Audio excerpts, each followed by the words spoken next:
সেই দিন দাদুর বাড়ি থেকে আমরা সবাই বেরিয়ে পড়েছিলাম ঘুরতে। পথে রাজবাড়ির মন্দির, রাজবাড়ির গেট, রাজবাড়ি সবটা ফেলে রেখে আমরা সামনের দিকে এগিয়ে চলেছিলাম। মসৃণ রাস্তা আর দুপাশে সবুজ নিয়ে আমরা এগিয়ে চলেছিলাম। আমার বরের যেহেতু জঙ্গল পছন্দ, তাই মামারা ছোট্ট একটা জঙ্গলের ভেতর দিয়ে নিয়ে গেল। জঙ্গলের মাঝে দাঁড়িয়ে আমরা কিছুক্ষণ ফটোশ্যুট করলাম, আর তারপরে ওয়েট করছিলাম যদি কিছু দেখা যায়। মধ্যপ্রদেশের জঙ্গল ঘুরে এসেও যেন আমাদের আশ মেটেনি। এই যে নদীর ওপারটা দেখছো, ওই পারে নাকি কোনো কোনো প্রাণী জল খেতে আসে। ওই যে সামনে ব্রিজটা দেখছো, ওই ব্রিজেই আছি এখন আমরা।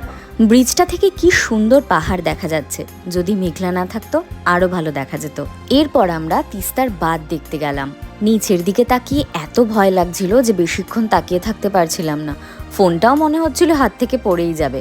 তারপর এই জায়গার প্রচলিত লোকাল দীঘাতে মামারা কিছু খেয়ে নিল, আর আমরা ডাব খেয়ে বাড়ি ফিরে এলাম।